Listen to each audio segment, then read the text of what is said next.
예수님께서 제자들을 바라보시면서 팔복을 8가지 복을 말씀해 주셨다고 했어요. 그 8가지 복에 대해서 우리가 한 절씩 8주에 걸쳐서 2달이나 걸렸네요. 근데 예수님은 더 얼마나 오랜 시간을 가지고 전해 주셨는지는 우리는 잘은 몰라요. 하지만 저는 그렇게 생각해 봅니다.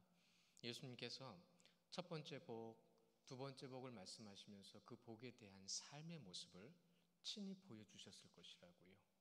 삶의 모습 가운데의 행동으로, 마음으로 그 복에 대한 것이 무엇인지를 보여주셨을 것이라고요.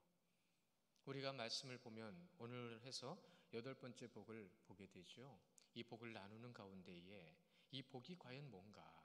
여러분, 육신의 복을 얘기하는 게 아닙니다. 좀 어려울 수 있겠지만 묵상해 보세요. 이 복은 우리에게 진리에서 나오는 복이 육신을 통해서 증명되어지는 겁니다. 이 육신을 위한 것이 아니라 이 육신은 그 복을 누리게 하기 위해서 하나님의 뜻이 나타나는 것을 경험하게 하기 위해서, 이것을 시각을 바꿔서 말씀을 드리면 하나님의 존재 증명이 되는 겁니다. 그러니까 하나님을 아는 것이 복이에요. 하나님을 믿는 것이 복입니다. 하나님을 믿는 것이 복이라고 한다면 우리가 그 믿는 것이 우리 삶 가운데 어떤 식으로 어떤 방법으로 나타나야 되고 증명되어져야 되는지 우리는 또 이 말씀 가운데 확인하게 되겠죠. 근본을 알지 못하기 때문에요. 그 온전한 복의 개념을 정확하게 알지 못하기 때문에 우리는 그 복이 이 육신의 삶에서 인간적인 기준의 평안함으로만 나타나야 되는 줄만 알고, 뭔가 물질을 많이 구하고 뭔가 평안함만을 얻고 내가 원하는 기준으로 충족되는 것에서 복이라는 개념을 우리는 갖게 되었다는 겁니다. 복의 개념은 그런 게 아니에요. 사실 우리 알잖아요. 아무리 많은 것을 가져도 여기가 안 편하면 모든 것이 불편하잖아요. 그런데 가진 것이 없다 하더라도 여기가 편하면 모든 것이 편한 것을 우리는 알고 있잖아요. 그것을 알고 있는 중요한 이치가 있음에도 불구하고 우리는 세상의 개념에 너무 많이 지나치게 물들어 있는 거예요. 사단이 그렇게 만들어 놓은 겁니다. 이 8번째 복에서 의를 말씀하시는데요. 이 의가요, 이 디카이오네 시넨이라는 말인데, 이 원문의 이 뜻이 디카이오 시넨이라는 이 말이 여러분 첫 번째, 네 번째 복이죠. 네 번째 복에 가면 의에 줄이고 목마른 자가 나옵니다. 거기에 의와 같은 단어예요. 같은 단어로 사용했는데 그 네 번째 복에서의 복은 예수님의 의입니다. 그 예수님의 의는 죽은 자를 살리시는 생명, 우리에게 생명을 주신 게 주님의 의라는 거예요. 우리는 그 의가 무엇인지 그 말씀을 통해서 확인할 때에 이렇게 2가지 관점으로 이 말씀을 전해드렸어요. 무엇이냐면 종교적인 의미와 윤리적인 의미 2가지를 통해서 말씀을 드렸습니다. 기억 안 하셔도 상관없어요. 이것만 기억하시면 됩니다. 우리가 알고 있는 것, 우리가 느끼거나 우리가 알아가고 있는 것보다 하나님의 의는 차원이 높은 거예요. 높다라는 표현도 너무 부족하지만 차원이 다른 거예요. 우리는 종교 생활을 할 때가 있어요. 어떨 때는 윤리적으로 옳고 그른 걸 가지고 따질 때가 있다고요. 그러나 신적인 하나님의 의는 그것의 목적이 있지 않아요. 생명의 목적이 있습니다. 그것을 살리느냐, 그것을 살리지 못하느냐. 십자가에서의 당신의 죽음을 통해서 주님은 우리에게 생명을 주신 거예요. 그것을 믿는 자마다, 그렇죠? 그것을 믿는 자마다 주님 앞에서. 그런데 오늘 그러면 8번째 마지막으로 우리에게 말씀하신 이 복의 의미는 뭐냐는 거죠. 이것은 바로 이렇게 말씀하고 계세요. 박해 받는 자들은 복이 있다. 그러니까 이것이 우리에게 주시는 의미, 예수님으로 인해서 박해받는 자는 복이 있다라고 주신 이 말씀이 무엇인가? 우리 말씀 한 절 보고 2절이네요. 2절 보고서는 또 한번 깊이 고민해 볼까요? 요한복음 15장 18절 19절 말씀인데요. 요한복음 15장 18절 19절 말씀 함께 봅니다. 시작. 세상이 너희를 미워하면 너희보다 먼저 나를 미워한 줄 알라. 너희가 세상에 속하였으면 세상이 자기의 것을 사랑할 것이나 너희는 세상에 속한 자가 아니요 도리어 내가 너희를 세상에서 택하였기에 세상이 너희를 미워하느니라. 아멘. 예, 박해받는 이유는 여기에 있는 겁니다. 우리는 박해를 받아야 돼요. 그러니까 왜 박해를 받아야 된다라고 하냐면 이 말씀을 또한 중간에서 여러분들 확인하시게 될 거예요. 세상이 그리스도인들을 미워한다고 그랬죠. 정말 집요하고 끈질기게 미워합니다. 이 집요하고 끈질기게 미워하는 것을 박해라는 단어로 우리에게 이해시키고 깨닫게 하시는 건데요. 이 박해라고 하는 디오그네메노이라는 말, 디오그네메노이라는 말은 무엇이냐면 이런 뜻이에요. 힘써 끈질기게 핍박하다라는 뜻이에요. 우리나라 말로 박해라는 말로 표현을 했지만, 해석을 했지만 이 원문의 뜻은 그렇다는 거예요. 그러니까 단어 하나가 거의 문장 수준이에요. 그러니까 얼마나 이해가 깊어요. 끈질기게 쫓아가서 핍박한다는 뜻이에요. 누구를요? 그리스도인들을요. 근데 그리스도인들을 왜 핍박을 해요? 우리가 요한복음 15장에서 좀 전에 보신 말씀처럼 누가 우리를 택했기 때문에, 주님께서 우리를 택하셨기 때문에 그들은 우리를 미워하는 겁니다. 자, 이런 거예요. 예수님께서 십자가에서 돌아가셨을 때 여러분 기억 한번 해보세요. 또 이후에 베드로가 감옥에 갇혔을 때 상황을 한번 생각해 보세요. 다들 두려워서요. 집에 들어가 문 걸어 잠그고 숨죽이고 있었어요. 두려워서 그랬죠. 왜 두렵죠? 박해가 있으니까 두려웠죠. 우리가 따랐던 세상 말로 따지면 대장인 예수님이 돌아가셨단 말이에요. 이제 이끌어가는 지도자를 잃었어요. 그러면 이제 완전히 흩어질 수밖에 없는 두려운 상황이에요. 그러니까 문 잡고 떨고 숨죽여 기다리는 거죠. 뭘 기다려요? 하염없이 있는 겁니다. 그냥 박해 때문에 그랬던 거예요. 여러분 지금 이 시대를 한번 돌아볼까요? 안티그리스도인들 들어보셨죠? 알고 계실 겁니다. 여러분 그들이 왜 교회를 미워하죠? 그들이 교회를 미워하는 이유가 뭐예요? 저는 암만 생각해도 이상한 것은 뭐 이상하지 않을 수 있어요.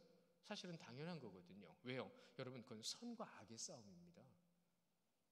선과 악의 싸움에서 악은 항상 선을 미워해요. 그들이 우리를 미워하는 이유는 사실은 분명합니다. 왜 미워하는지 모르겠는데 정확하게 들여다보면 분명히 그 우리를 미워하는 이유를 알아요. 그것은 우리가 요한복음 15장에 있는 말씀처럼 예수님께서 우리를 택하셨기 때문이에요. 다시요, 우리가 빛의 역할을 감당해야 되기 때문에 그렇습니다. 빛의 역할을 감당하는 우리가 정확하게 교회로서 교회답지 못하고 성도로서 성도답지 못하기 때문에 여러분 핍박은 더 심한 겁니다. 우리의 이 기독교의 역사를 보더라도 복음으로 빛을 발해야 되는데, 그렇죠? 빛을 발해야 되는데 빛을 발하지 않을 때 무엇이 더 득세를 하죠? 당연한 겁니다. 그러니까 우리에게도 부족함이 있는 거예요. 우리가 돌아봐야 될 모습이 분명히 있는 겁니다. 사단이 공격하는 것은, 더 거칠게 공격하는 것은 우리가 약해졌기 때문이에요. 완전히 짓밟죠. 예전에 어떤 목사님이 설교할 때 그런 설교를 하셨어요. 사냥꾼이 포수가 새를 잡는데 날아간 새를 쫓아가요? 맞아서 떨어진 새를 쫓아가요? 근데 떨어져서 총에 맞아서 죽은 새를 더 구체적으로 집중적으로 잡아가야, 아니면 덜 맞아가지고 쩔뚝쩔뚝거리면서 살려고 바둥치는 녀석을 더 집요하게 잡아요? 이치는 그렇다는 거죠. 우리가 연약하면 연약할수록 사단은 우리를 더 집요하게 공격할 겁니다. 우리 교회가 바로 서 있지 못하면 세상은 더 집요하게 교회를 공격할 겁니다. 정말로 우리가 하나님의 뜻을 따라서 아버지 앞에 서 있어야 되는데, 이 마태복음을 기록하여 전할 때가 언제였냐면 박해가 심할 때였어요. 그리스도인을 향한 박해가 심할 때 이 마태복음이 기록돼 전해졌단 말이죠. 유대인들에게, 유대인 그리스도인들에게. 잘 들어보세요. 박해하는 유대인과요, 박해받는 유대인들이 공존하는 시대에 마태복음이 전해졌습니다. 그러한 고통과 핍박 속에서 여러분 사울이라고 했던 사도 바울, 그렇죠? 그가 유대인들을 죽일 때는 너무 당연했던 거예요. 지금 그런 겁니다. 우리를 핍박하는 게 너무 당연한 거예요. 뭘 해도 불편한 존재예요. 자, 그러면 사도 바울이 그랬다고 하네요. 그럼 사도 바울은 뭐라고 고백했을까요? 뭔가 깨달았을 때 이렇게 고백했습니다. 고린도전서 15장 9절 10절에 보시면 사도 바울이 이렇게 고백했는데요. 시작. 나는 사도 중에 가장 작은 자라. 나는 하나님의 교회를 박해하였으므로 사도라 칭함받기를 감당하지 못할 자니라. 그러나 내가 나 된 것은 하나님의 은혜로 된 것이니 내게 주신 그의 은혜가 헛되지 아니하여 내가 모든 사도보다 더 많이 수고하였으나 내가 한 것이 아니요 오직 나와 함께 하신 하나님의 은혜라. 아멘. 우리는 부족합니다. 우리는 하나님 앞에 서 있기에 너무나도 죄송해요. 그럼에도 불구하고 우리가 하나님 앞에 예배하는 것은 하나님의 은혜입니다. 여러분 잊지 마세요. 교회 안에서 혹시라도 불편한 이야기를 하거나 불편한 상황을 만들거나 그러고 인해서 서로 어려운 상황이 돼버리면 여러분 그거 교회 박해하는 거예요. 여러분이 교회입니다. 여러분이 교회인데 여러분의 입에서 여러분을 힘들게 한다는 건 결국은 스스로 교회를 박해하는 거예요. 이 개념을 잘 생각하셔야 돼요. 시작할 때 복의 개념에 대해서 잠깐 말씀을 드렸죠. 같은 이치입니다. 여러분이 모여야 교회고 여러분이 예배를 함을 통하여 교회임을 증명해내는데 여러분 안에서 서로가 힘들고 어려운 일들을 만들어 간다면 누가 좋아하겠어요? 말하지 않아도 아시잖아요. 말하지 않아도 아는데 그 아는 것을 우리가 그동안 모르고 해왔던 것들이 너무나도 많다 보니까 그래서 제가 아까 잘 들어보세요 라고 하면서 말씀을 드렸죠. 박해하는 그 유대인들, 박해받는 유대인들, 그들에게 마태복음이 전해진 거예요. 한 절 더 보실까요? 디모데전서 1장 15절엔 이렇게 고백했습니다. 잘 하실 거예요. 시작. 미쁘다 모든 사람이 받을 만한 이 말이요 그리스도 예수께서 죄인을 구원하시려고 세상에 임하셨다 하였도다. 죄인 중에 내가 괴순이라. 아멘. 여기 여러분 죄송한데 이 말에는 아멘 하셔야 돼요. 내가 괴수입니다. 내 안에 있는 게 괴수입니다. 나를 괴수로 만든 사단 앞에 우리가 무력했습니다. 그럼 나는 누구의 종이었던 거예요? 나는 누구의 말을 들었고 누구의 뜻을 따랐냔 말이죠. 좋게 풀 수 있어요. 이해할 수 있어요. 그렇게 말하지 않아도 됐어요. 돌아보고 나면 그랬던 모습들이 우리 가운데 나 스스로도 발견이 됩니다. 그러면 여러분 그 순간이 내가 교회를 박해했던 거예요. 안타깝게도 사단이 나를 그렇게 쓴 거예요. 세상에 물들어 있는데 연약한 모습을 가지고. 지금도 그렇지만 당시 유대인들이요 자신들이 하고 있는 게 당연한 건 줄 알았어요. 그리스도인들을 박해하고 그냥 익숙한 대로 살아가는 거예요. 그동안 이렇게 해왔으니까. 근데 여러분 잘 생각해 보세요. 유대인들입니다. 유대인들이 율법주의에 빠져서 수백 년을 살아왔는데 그 수백 년을 살아온 것이 익숙해져 있는 모습으로 하나님 앞에 예배한답시고 그들은 무엇을 했죠? 가난한 자를 돌아보지 않았고 고아들을 돌아보지 않았고 오히려 죄짓고 잘못한 사람들을 정죄하기 위해서 그들을 괴롭히고 죽이기까지 했습니다. 그것이 그들에게 익숙했던 거죠. 여러분 신앙이라는 것은요 익숙한 대로 하는 게 아니에요. 신앙은 계속 하나님을 알아가는 거예요. 계속 하나님을 깨달아가는 거예요. 어떻게 우리가 하나님을 완전히 알 수 있어요? 완전히 몰라요. 우리가 정말로 주님을 인정하고 주님을 바라볼 때 하나님을 알아가는 삶. 그래서 여러분 잘 아시는 것처럼 니고데모, 예수님이 인정한 유대인이었어요. 그는 바른 사람이라고 주님께서 인정을 한 니고데모였어요. 근데 그 니고데모는 거듭남을 몰랐습니다. 우리는 계속 거듭나야 돼요. 계속 깨달아야 돼요. 주님께서 우리에게 주시는 말씀이 무엇인지를 계속 깨달아가야 된단 말이죠. 여러분 성경 1독 하신 분하고 10독 하신 분하고는 성경 보는 시각이 달라요. 그래서 제가 그런 말씀도 드렸잖아요. 저희 교단의 교수님 중에서 200독 하고 나서 그제서야 하시는 말씀, 이제 좀 보입니다. 그럼 나는 어쩌라고? 저는 그때 그렇게 스스로 생각을 했어요. 나는 어쩌라고? 그럼 나는 아는 게 없네? 네, 없더라고요.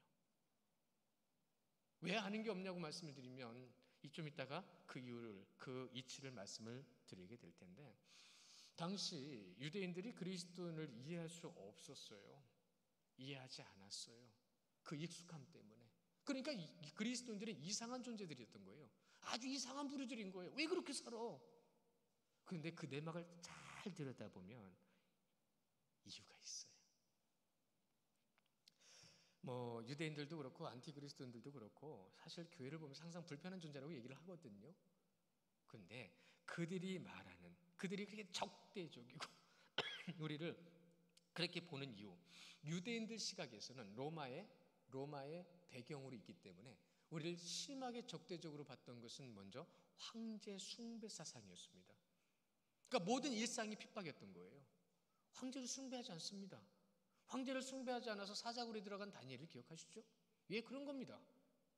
그리고요, 이제는 그들 안에서 그리스도인들이 뭔가를 이야기하기 시작합니다.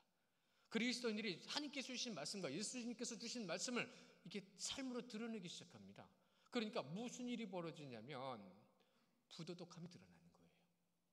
황제를 따르지 않으니까 너희들은 부도덕한 거야 라고 치부해버렸는데, 그들의 입에서 나오는 말은 자신들 안에 있는 부도덕함이 드러나기 시작하는 거예요. 그러니까 그리스도인들은 없어야 될 존재예요. 바리새인들과 서기관들이 예수님을 보면서 너는 없어야 될 존재야 라고 치부했던 것처럼 자신들의 치부를 가리기 위해서는 좋은 방법은 그걸 제거하는 겁니다. 그러니까 그리스도인들을 계속 핍박하고 죽였던 거예요. 자신들의 부도덕함이 드러나기 시작하니까. 더 정확하게요, 그 어두움의 악함이 드러나기 시작하니까. 왜요? 그리스도인들은 빛을 발하기 시작했거든요. 현대를 살아가는 성도들의 삶, 우리 성도님들 어떠십니까? 세상의 부도덕함을 너무 많이 보시죠? 성도들일수록 세상의 부도덕함은 더 분명하게 보게 돼요. 시각은 더욱 분명해집니다. 그러면 그 부도덕함에서 여러분은 어떻게 대처하고 계시는 거죠? 그들에게 편승하고 계십니까? 아니면 편승했던 것을 발견하면서 나를 깨달아가는 자리로, 주님께서 원하시는 거듭남의 자리로 옮겨가고 계십니까? 우리가 정말로 주님을 믿는다고 한다면 세상의 부두덕한 모든 어리석은 모습 속에서 내가 서 있는 자리가 어떤지를 발견하는 것이 얼마나 중요한 것이고, 내가 서 있는 것을 통해서 하나님 앞에 바로 서서 나아가는 것. 여러분, 세상은 지금도 계속 우리에게 계속 부담을 줘요. 어떻게 부담을 주죠? 합리성, 융통성, 편리성. 포스트 모더니즘 이후에 가장 대표적으로 주장하는 것들이 그런 거죠. 이성주의 시대, 내 생각에는 그게 아닌데 어떻게 인간의 생각이 하나님의 뜻 위에 서 있을 수 있죠? 그러니까 너희들은 답답한 종자들이야, 유대인들이란 말입니다. 그러니까 너희들은 있으면 안 되는 인간들이야, 안티그리스도인들이라는 말입니다. 근데 우리는 지금 무엇을 지금 지키고 있는 거예요? 진리를 지키고 있습니다. 이 진리를 지키고 있는 여러분들 때문에 지금 이 현 시대가 유지되고 있는 거예요. 제가 기회가 되면 여러분들한테 그런 말씀 드리거든요. 여러분들은 정말 귀하신 분들이에요. 여러분들은 정말로 사랑이 많고 사랑에 위해 세워져야 되는 분들이에요. 하나님의 사랑으로, 주님의 뜻으로 세워지는 분들이 되어야 합니다. 그러니 무엇보다도 귀하고 소중한, 천하보다 귀한 하나님의 자녀라고 말씀을 드립니다. 그건 성경에 말씀 있잖아요. 그렇게 귀하고 소중한 분들이 하나님 앞에 삶을 살아가는데, 세상에 자기들이 원하는 합리성, 융통성, 편리성, 자기들이 원하는 세상의 원리를 주장하는 그들, 그 내막을 잘 들여다보면 여러분, 결국은 자기 유익 챙기고 있어요. 결국은 자기들이 원하는 대로 끌고 가려고 하고 있어요. 집단 이기주의라는 말.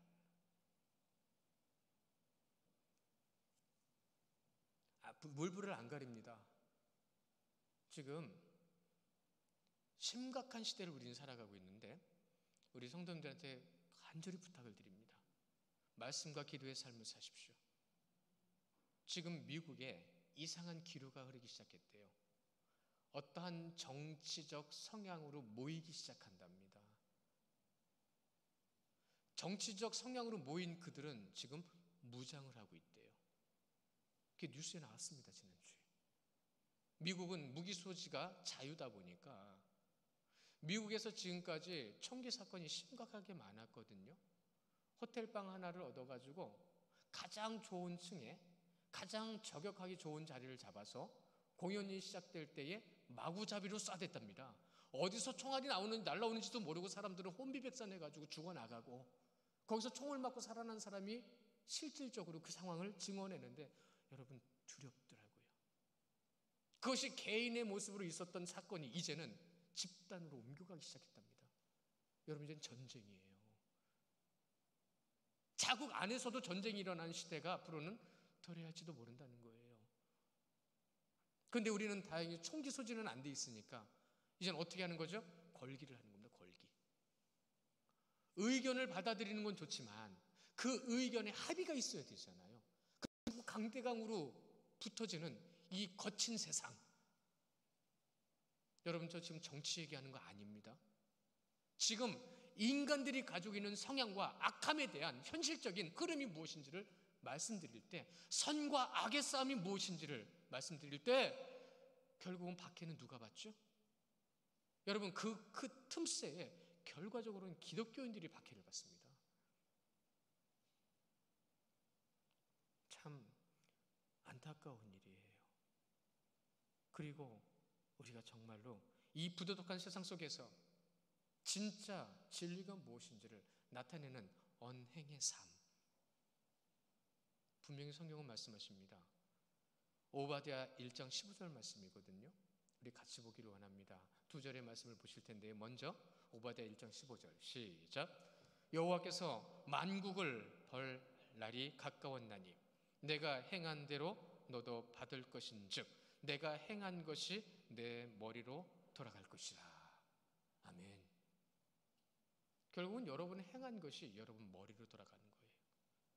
여러분에게 돌아간다는 얘기예요. 선은 선으로, 악은 악으로. 그렇죠? 개인은 여러분 그날에 대해서 벌할 날을 말씀하시지만 우리는요 감사해야 돼요. 왜냐하면 우리는 100년 정도 살지요. 이제는 100년 정도 사는데 우리가 한계가 어디쯤이라는 걸 알고 있어요. 한계를 알고 있기 때문에 우리를 돌아볼 수 있어요. 우리의 모습이 변하는 것을 보고 연약해지는 것을 보면서 우리는 스스로를 돌아볼 수 있게 돼요. 이것은 기회입니다. 누구만을 의지하라고요? 누구 말을 바라보라고요? 그래서 이것을 창조의 섭리라고 말하는 분도 계십니다. 또 한 절 볼까요? 또 한 절, 마태복음 16장 27절 말씀인데요. 함께 봅니다. 시작. 인자가 아버지의 영광으로 그 천사들과 함께 오리니 그때에 각 사람이 행한 대로 갚으리라. 다시 한번 말씀하시죠. 구약에서도 말씀하셨고 신약에서도 말씀하셨습니다. 구약의 말씀은 신약의 성취입니다. 그러니 구약의 말씀과 신약의 말씀은 같이 봐야 되죠. 이제는 주님께서 재림하시는 그날에 그 모든 것은 그 뜻대로 이루어진다고 말씀하시는 거예요. 주님이 재림하시는 그날, 그것은 곧 하나님만 아시죠. 그러나 우리는 알고 있습니다. 나의 이 생명의 한계를, 주님이 나와 만나 주실 날이 언젠지를 우리는 대략은 알고 있습니다. 그러면 그 알게 하신 그 자리에서 우리는 성도로서 성도의 본분을 어떻게 그 자리로 온전히 행하며 나아갈 수 있을까요? 그 행함이 분명히 우리에게는 보응으로 오게 될 텐데, 그러나 여러분 잊지 마십시오. 우리는 주님의 그 보응 때문에 성도의 본분을 지키는 게 아닙니다. 우리는 원래 그리스도인입니다. 우리는 하나님이 택함 받은 자들입니다. 예수님께서 가신 길을 자발적으로 따르고 지키면서 그분의 뜻을 이뤄가는 자들이란 뜻이에요. 그것이 우리의 본분입니다. 하나님 앞에 복 받으려고 사는 게 아니라는 얘기예요. 하나님의 복이 무엇인지를 깨달아가는 삶을 살아가는 거죠. 하나님께서 주신 말씀을 그대로 지키라고 주신 거잖아요. 하나님의 말씀을 그대로 지켜야 되는데 말씀을 보고 있는 것? 하나님 말씀을 깨닫고 알아야 되는데 묵상하지 못하는 삶, 그것을 깨닫게 해 주시는 방법의 가장 중요한 기도를 우리에게 명하셨는데 기도가 어려운 삶. 신방하다 보니까 어떤 분이 그런 얘기도 해주시더라고요. 하루에 3번 기도만 잘해도 복 받는다고. 그래서 가만 생각하니까 10기도? 10기도 3번이죠. 근데 더 얘기를 해주시는데 뭐라고 얘기해 주시냐면 이렇게 얘기하세요. 10기도가 깁니다. 10기도마다 자식들 기도 다 기도하고 음식 다 식어요. 10기도마다 하고 싶은 기도 다 해요. 밥은 식어가고. 물론 안 하는 것보다는 100배 1000배 낫습니다. 그러나 10기도 외에도 정말 구별된 시간에 주님께 내 마음을 드리고 주님 앞에 내 생각과 삶이 온전히 드려지는 시간, 5분도 좋습니다. 10분도 좋아요. 그러한 시간을 주님께 드리는 우리의 모습이 성도의 본분인 거죠. 성도의 본분을 따르기 위해서 우리가 하나님의 말씀대로 서고 하나님의 뜻 가운데 서야 되는데 지키라고 주신 말씀을 보는데도 여러분, 사단은 우리를 그 중간에서 이간질시킵니다. 하나님과 우리를 이간질시켜요. 그래서 말씀은 알게는 해요. 근데 말씀은 아는데 행동은 내 맘대로 하게 만듭니다. 그대 그렇게 해도 되는 줄 알게. 말씀은 보기만 하게 한다는 거죠. 그러니까 기도가 중요한 겁니다. 그런데 기도는 예수님의 이름으로 하셔야 돼요. 순간순간 주님의 이름을 부르시는 성도님들 되시기를 축원합니다. 여러분 잘 들으세요. 무지한 것은 모르는 게 무지가 아닙니다. 알고 있는 걸 안 하는 게 무지한 거예요. 그렇죠? 지켜야 되는데 안 지키면 이상한 거죠. 그게 무지입니다. 영적 무지입니다. 우리는 지금 의회에 관해서, 의에 대해서 말씀 나누고 있는 거예요. 의에 대해서, 하나님의 의에 대해서, 예수님의 십자가의 길을 가신 그 길에 대해서 우리는 지금 말씀을 나누고 있는 거예요. 그 말씀 가운데 십자가의 길을 가는 우리 성도님들의 자세와 태도 가운데 나타나는 현상을 말하고 있는 거예요. 성도들은 정말로 예수 그리스도를 바라보죠. 예수 그리스도의 뜻을 따라가죠. 그 뜻을 따라가면서 빛을 바라고 있는 우리를 사단은 계속 공격할 겁니다. 그런데 하나님도 우리를 들어 쓰십니다. 하나님도 당신의 자녀들을 들어 쓰십니다. 사단도 사람을 써요. 그래서 성도의 자세와 태도의 시험대가, 여러분, 성도의 자세와 태도의 시험대가 교회라고 합니다. 주님이 정말로 냉철하게 우리를 보시는 장소, 그 시각이 성도들 여러분의 눈빛과 생각을 통해 드러나게 돼요. 근데 그 드러나는 것이 주님의 것으로 드러나면 주님의 뜻이지만 사단의 것으로 드러나면 교회를 박해하는 겁니다. 그러니 얼마나 영적인 전쟁이 우리 가운데 많겠어요. 기독교의 역사는 박해 역사라고 말을 하죠. 그렇습니다. 예수님의 십자가로 우리가 또 박해는 더 심해져요. 그때부터 더 심해지기 시작한 것이 맞아요.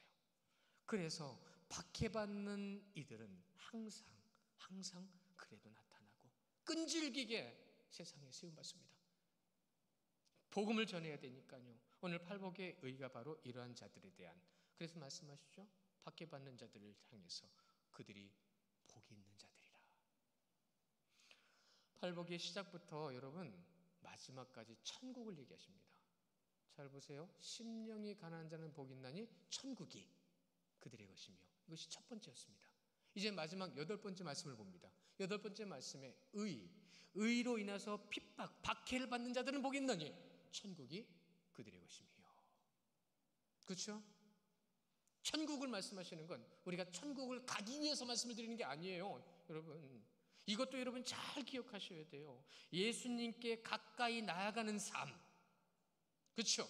예수님께로 가까이 나가서 예수님을 닮아가는 삶, 이것을 신학적으로 성화라고 하죠. 그래서 예수님을 닮아가는 그들은 어떤 자의 삶을 살아가는 거예요? 천국 가기 위한 자가 아니라 천국의 시민으로 살아가는 겁니다. 천국 시민으로서 살아가는 우리에게 비로소 나중에 천국에 이르게 되는 거죠. 그럼 우리는 뭘 나타내는 거예요? 이 땅에서의 삶이 천국이 있다는 것을 나타내는 자의 삶이잖아요. 천국의 삶이 무엇인지를 우리가 하나님을 믿고 의지하고 바라보면서 그분이 주신 은혜를 통하여 이 안에 누려지는 기쁨과 은혜가 어디에 전해져야 되는 거예요? 어두운 세상에 전해져야 되는 거예요. 그 어두운 세상을 우리가 밝혀줘야 된다는 말입니다.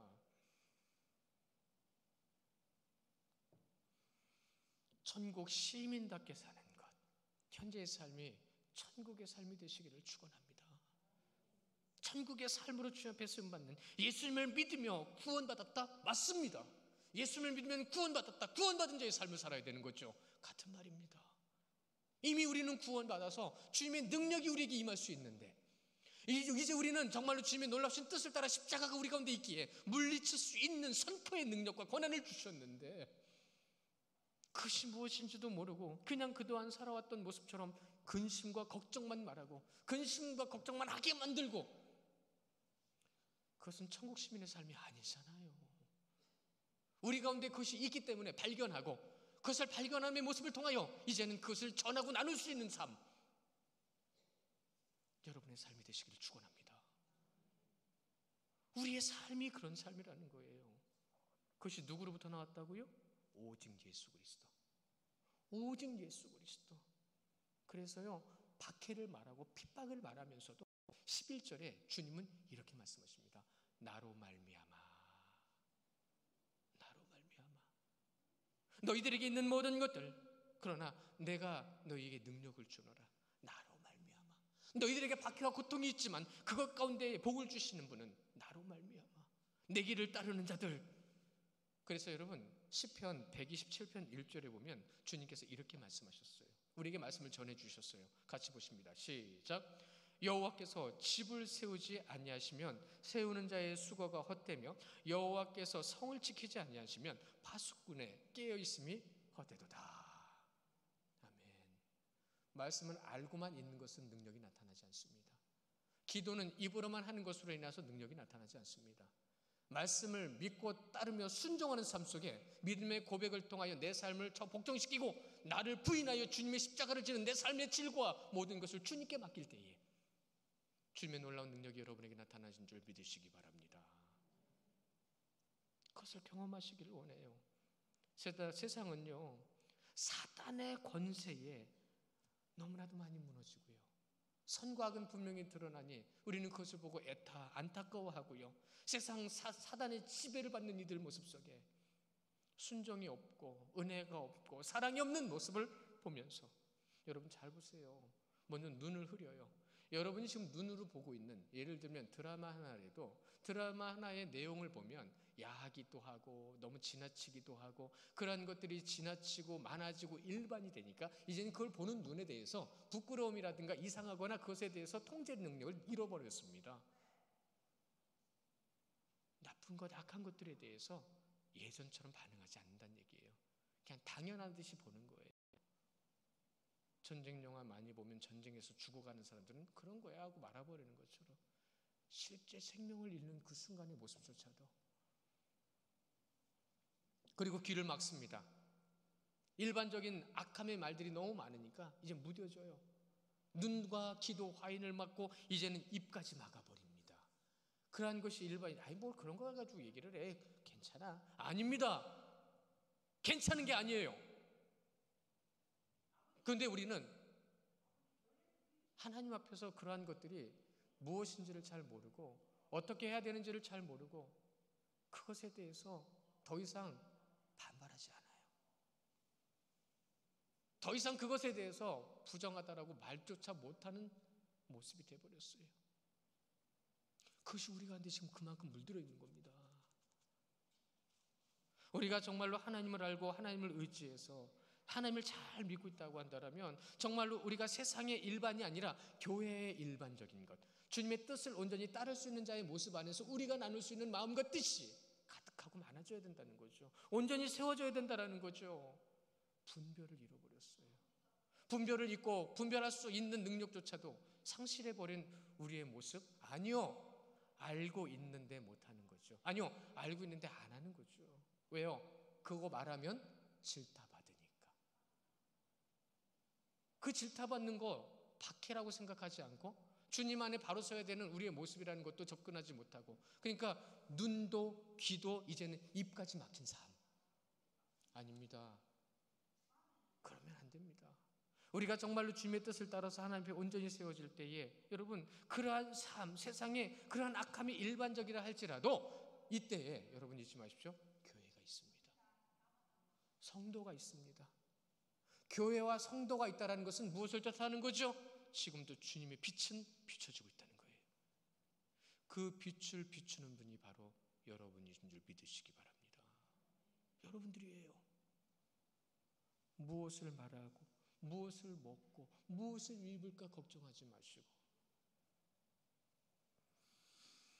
여러분, 사단의 공격은 앞으로도 끈질길 거예요. 그러한 끈질긴 공격 속에 성도는요, 그럼에도 불구하고 영혼 구원을 위해서 간절히 기도하고 주의 말씀을 붙드는 삶. 가끔 그런 생각이 들 때가 있어요. 오늘도 또 교회 갔다 와야지 뭐. 오늘도 또 예배하고 기도해야지 뭐. 여러분, 이제는 거기에서요, 주님께로 가자로 바꾸세요. 그냥 종교적 행위가 아니라 정말로 주님을 믿는 모습으로 여러분을 바꿔가시기를 축원합니다. 주님이 여러분을 지금도 부르고 계세요. 인류의 시작은 여러분 변하지 않는 것으로 여러분이 인식하셔야 돼요. 인류의 시작은 하나님의 창조로 시작됐습니다. 하나님의 창조로 인하여 하나님의 존재를 드러내셨고, 하나님의 존재를 통하여 하나님의 사랑과 은혜가 우리에게 임했습니다. 그 임한 은혜와 사랑을 우리가 어떻게 표현하면 좋을까요? 저도 부족합니다. 저도 다 할 줄 알았으면 좋겠어요. 다 찾아가서 다 만나봤으면 좋겠어요. 그런데 한계가 있고요.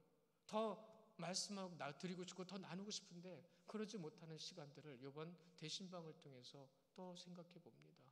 시간은 이렇게 말하면 신방받는 거 두려워하는 사람이 있는 것 같아서 말 안 하려고 했는데 말을 좀 드려야 되겠네요. 저는 기본 신방 2시간 합니다. 근데 지난주에 어떤 집에 가서 그걸 깼어요. 2시간 반을 해버렸어요. 죄송합니다. 그런데 저보다 그분들이 말을 더 많이 하셨어요. 이건 일러야 돼. 하실 말씀이 있어요. 하고 싶은 얘기가 있어요. 우리가 나눠야 될 게 있어요. 그걸 나누지 못하면 주님께 우리 마음 드리지 못하는 겁니다. 목사는 집 보러 가는 거 아니고요. 밥 먹으러 가는 것도 아니고요. 성도 보러 가는 거예요. 목사가 성도를 돌아보지 않으면 누가 돌아보죠? 목사는 하나님 대변자예요. 사람의 눈으로 보지 마세요. 사람의 모습이 보이더라도 이 사람 보지 마시고 주님만 보시기를 축원합니다. 고린도전서 15장 58절 말씀 같이 보실게요. 고린도전서 15장 58절 우리 암송한 말씀인데요. 함께 보십니다. 시작. 그러므로 형제들아, 사랑하는 형제들아, 견실하며 흔들리지 말고 아멘.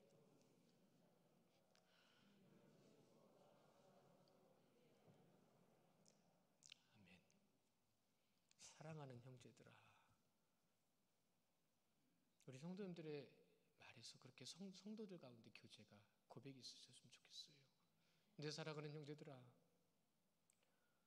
견실하며 흔들리지 말고 주 안에서, 항상 주 안에서 더욱 힘쓰는 자들이 되라.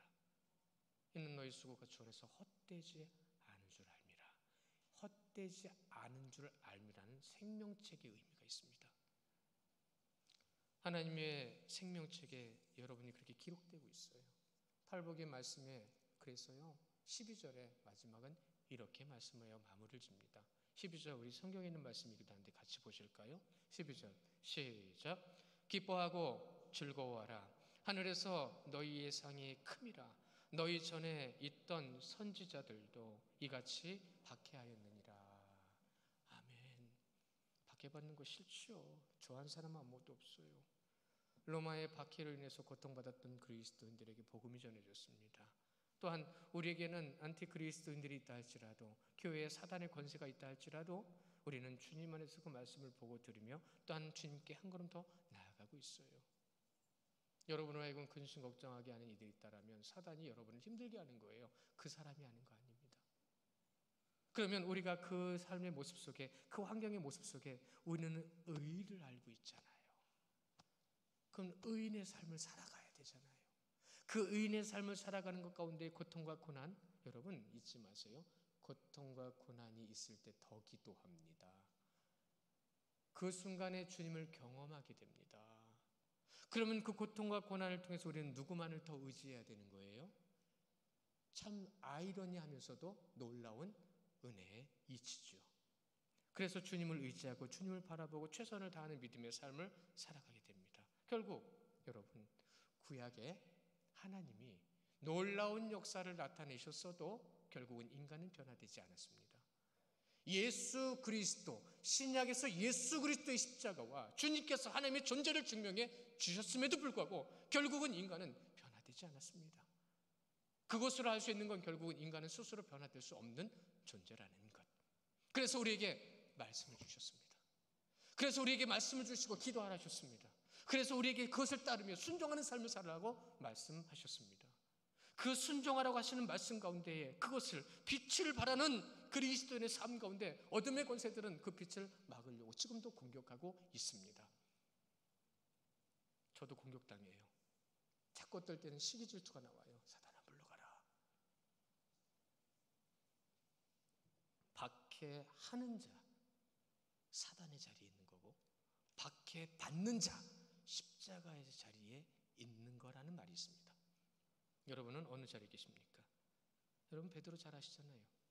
베드로가 로마시에서 복음을 전하다가 핍박이 심해지니까 이제는 로마시들 성읍을 나오려고 로마 성읍 문 앞에, 성문 앞에 나오는데 예수님의 환상을 봤다죠. 커바디스 도미네, 주여 어디로 가시나이까? 주님이 그러셨다죠. 네가 있어야 될 자리 없으니 내가 그곳으로 간다.